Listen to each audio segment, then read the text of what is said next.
Fast news के बाद आगे बढ़ेंगे। आज बात करेंगे प्रधानमंत्री नरेंद्र मोदी के खास दौरे की। आज बाबा केदार के दर्शन करने के लिए पीएम पहुंचे, विकास कार्यों का जायजा भी लिया। प्रधानमंत्री ने करीब 18 मिनट तक गर्भगृह में रहकर ही पूजा अर्चना की। पूरे विधि विधान से पूजा अर्चना की गई।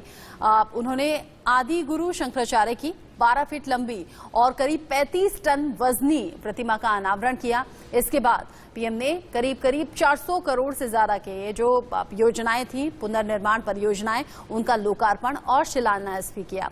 मेरे इर्द गिर्द जो तस्वीरें आप देख रहे हैं वो आज के इस खास दौरे से जुड़ी हुई ही हैं और इस दौरे का मतलब सीधा 2022 के चुनावों से जोड़कर भी देखा जा रहा है।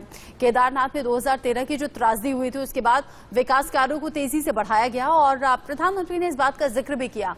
भावुक भी हुए 2013 की आपदा को याद करते हुए और कहा कि मुझे पूरा विश्वास था कि हम इसी तरीके से कोशिशों को एक बार फिर से साकार करेंगे और केदारनाथ एक बार फिर से उठ खड़ा होगा। भव्य और सुंदर केदारनाथ धाम आज नजर आया। दिवाली की शाम जगमगाती रोशनी केदारनाथ धाम में नजर आ रही थी। ऐसे में बाबा केदारनाथ के दर्शन करने के लिए पहुंचे, पूजा अर्चना की प्रधानमंत्री नरेंद्र मोदी ने और जो दिन की शुरुआत थी वो काम के तौर पर हुई। जो विकास कार्य वहां किए जा रहे थे उससे संबंधित एक वीडियो देखा प्रधानमंत्री ने और फिर जो संबंधित अधिकारी थे उनसे इस बारे में जानकारी भी ली। उसके बाद आदि शंकराचार्य की प्रतिमा का अनावरण किया। फिर थोड़ी देर ध्यान में भी बैठे। कुछ और तस्वीरें मेरे लेफ्ट साइड आप देख रहे हैं। ये 6 तस्वीरें देखिए और समझिए आज का दौरा किन किन मायनों में और किस किस तरीके से खास रहा।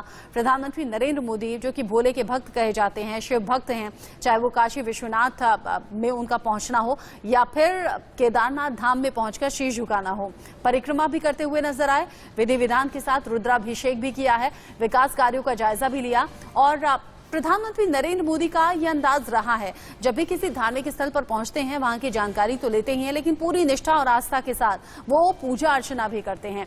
मंदिर में प्रवेश किया और करीब 18 से 20 मिनट अंदर ही रहे और पूजा अच्छे तरीके से की। उसके बाद जब बाहर निकले तो परिक्रमा भी की। फिर जैसे विधिवत उनका प्रोग्राम था, आगे गुरु श्री आदि शंकराचार्य की प्रतिमा का अनावरण, फिर उनके थोड़ा सा अध्ययन करते हुए वो बैठे, थोड़ा सा ध्यान किया उन्होंने, थोड़े मंत्रोच्चार भी करते हुए नजर आए। उसके बाद देश को संबोधित किया तो बहुत सी खास बातें कही हैं, सुनिए आप भी। ये देवभूमि, मातृभूमि की रक्षा करने वाले अनेकों वीर बेटे बेटियों की ये जन्मस्थली भी है। यहां का कोई घर, कोई गांव ऐसा नहीं है जहां पराक्रम की कोई गाथा का परिचय न हो। आज देश जिस तरह अपनी सेनाओं का आधुनिकीकरण कर रहा है, उन्हें आत्मनिर्भर बना रहा है, उससे हमारे वीर सैनिकों की ताकत और बढ़ रही है। आज उनकी जरूरत को, उनकी अपेक्षाओं को, उनके परिवार की आवश्यकताओं को बहुत प्राथमिकता देकर के काम किया जा रहा है।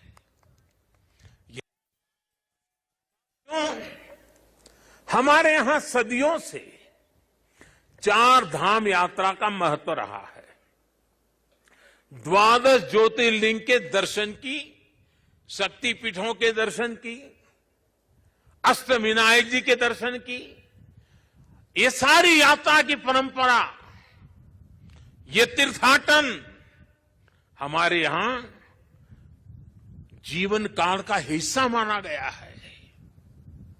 ये तीर्थाटन हमारे लिए सिर्फ सैर सपाटा पर्यटन भर नहीं है, ये भारत को जोड़ने वाली, भारत का साक्षात कराने वाली एक जीवंत परंपरा है। हमारे यहां हर किसी को, कोई भी व्यक्ति होगा, उसकी इच्छा होती है कि जीवन में कम से कम एक बार 4 धाम जरूर हो लें, 12 ज्योतिर्लिंग का दर्शन जरूर कर ले, मां गंगा में एक बार डुबकी जरूर लगा दे। पहले हम घर में बच्चों को शुरू से ही सिखाते थे, परंपरा थी। बच्चों को घर में सिखाया जाता था, सौराष्ट्रे सोमनाथ च श्रीशैले मल्लिकार्जुनम, बचपन में सिखाया जाता था। द्वादश ज्योतिर्लिंग का ये मंत्र घर बैठे बैठे एक बृहत भारत का, विशाल भारत का हर दिन यात्रा करा देता था। बचपन से ही देश के इस अलग अलग हिस्सों से जुड़ाव एक सहज संस्कार बन जाता था। ये आस्था, ये विचार पूरब से पश्चिम तक, उत्तर से दक्षिण तक भारत की एक जीवित इकाई में बदल देता है। राष्ट्रीय एकता की ताकत को बढ़ाने वाला एक भारत श्रेष्ठ भारत का भव्य दर्शन सहज जीवन व्यवस्था का हिस्सा था। बाबा केदारनाथ के दर्शन करके हर श्रद्धालु एक नई ऊर्जा लेकर जाता है। साथियों, आदि शंकराचार्य की विरासत को, इस चिंतन का आज देश अपने लिए एक प्रेरणा के रूप में देखता है। साथियों, यहां की सरकार जिस तरह विकास के कार्यों में जुटी है, इसका और एक लाभ हुआ है।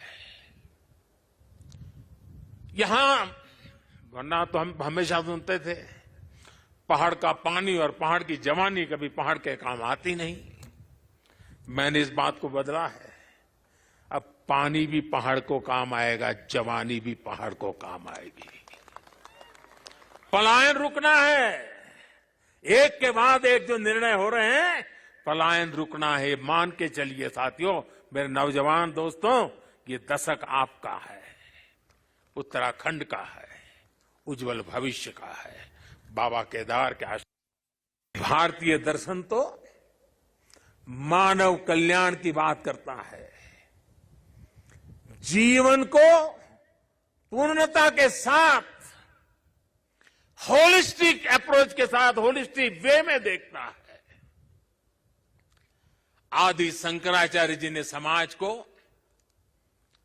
इस सत्य से परिचित कराने का काम किया। उन्होंने पवित्र मठों की स्थापना की, 4 धामों की स्थापना की, द्वादश ज्योतिर्लिंगों का पुनर्जागृति का काम किया। उन्होंने सब कुछ त्याग कर देश, समाज और मानवता के लिए जीने वालों की एक सशक्त परंपरा खड़ी की। आज उनके अधिष्ठान भारत और भारतीयता का एक प्रकार से संबल, पहचान बने हुए है। प्रधानमंत्री का आज का संबोधन आपने सुना। फिलहाल आगे बढ़ते हुए वक्त छोटे से ब्रेक का हो गया है, उससे पहले हेडलाइन।